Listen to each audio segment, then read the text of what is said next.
बहुत समय की बात है। एक दफा का जिक्र है। एक दफा कालू जंगल से गुजर रहा था कि अचानक उसकी नजर एक बहुत ज्यादा भोजन वाली दावत पे पड़ती है। इतना सारा भोजन, ये ना जाने किसने पकाया होगा, इतनी अच्छी खुशबू।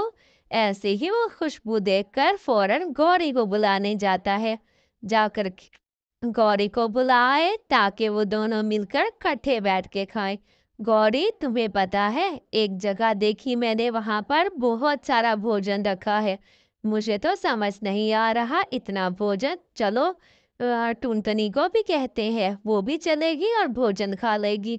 बहुत ही भूख लगी हुई है। बढ़िया बढ़िया सा खाना था, सूप था, चावल थे बहुत सारे। अरे मीनो, बात सुनो।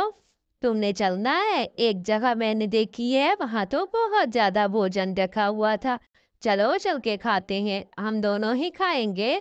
सोचा तुम्हें भी साथ ले चले, वहां जलेबियां भी हैं, लड्डू भी हैं। अच्छा, लेकिन मैं नहीं कालू भाई जा सकती। मुझे काम करना है, मेरा छोटा सा खेत है, उसमें से सेब निकालने हैं और मंडी पहुंचाना है। आप दोनों जाएं। मुझे तो वैसे भी समझ नहीं आ रहा इतना खाना, और वो भी एक जगह। कालू जी, आपने भी क्यों मीनों को बताया, क्या जरूरत थी? हम दोनों ही काफी हैं इतना खाना खाने के लिए, हम तो सारा खाना खुद ही खा जाएंगे। आप क्यों चिंता करते हैं? चले ना, मैं जा कर के खाती हूँ।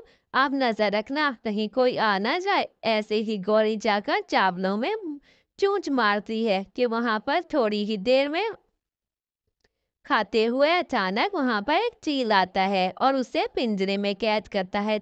कव्वी, कव्वी, तुमने मेरा खाना चोरी किया, तुम्हें अभी सजा देता हूँ, शर्म नहीं आती? अरे मेरी पत्नी, इसको तो चील ने पकड़ लिया। हाय हाय, ये तो चीलों का इलाका था। मैं कहाँ से आ गया यहाँ पर? मेरी पत्नी को तो ये चील खा जाएगा, मैं कहाँ जाऊं? ऐसे ही वो गौरी के पास आता है। गौरी, तुम चिंता ना करो, मैं जाकर मीनू से कहता हूँ। वो बहुत ही ताकतवर और होशियार चिड़िया है, मैं उससे मदद मांगता हूँ। तुम यहीं बैठो, मैं आता हूँ। ऐसे ही कालू मीनू के पास जाता है। मीनू, तुम तो जा रही हो घर, एक छोटा सा काम पड़ गया है, बहुत बड़ी मुसीबत आ गई है।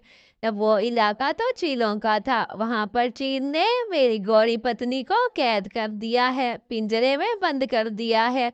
तुम मेरी मदद करो। हाँ हाँ, क्यों नहीं, लेकिन तुम्हें समझाया था, ऐसे किसी के कोई भोजन रखा हो तो टूट नहीं पड़ते, बल्कि पहले सोचते हैं कि आखिर क्यों है ये इतना। अच्छा अच्छा, आप चलो ना, प्लीज मेरी मदद करो, बहुत ही मुश्किल में हूँ। चल के मदद मेरी करो, मेरी गौरी पत्नी को वहां से छुड़ा दो, वरना वो मार डालेंगे। गौरी बहन, आप फिक्र ना करो, हम कोई ना कोई जुगाड़ ढूंढते हैं। मैं चील भैया से बात करती हूँ, कहती हूँ आपको छोड़ दें, क्या पता वो मान जाए। ऐसे ही मीनू चिड़िया चील के पास जाती है। चील भैया, आपसे एक गुजारिश करनी है। आपने जिस कवि को पकड़ा है, असल में वो हमारे जंगल की कवि है।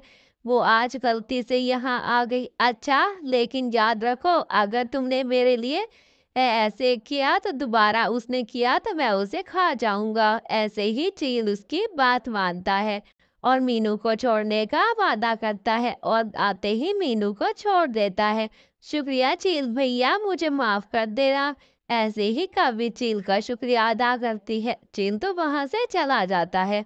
अरे कालू, गौरी, शर्म किया करो, आइंदा ऐसे जहां खाना देखो टूट मत पड़ना। इर्द गिर्द देख लेते हैं किसकी जगह है, किसका इलाका है, किसकी घर है।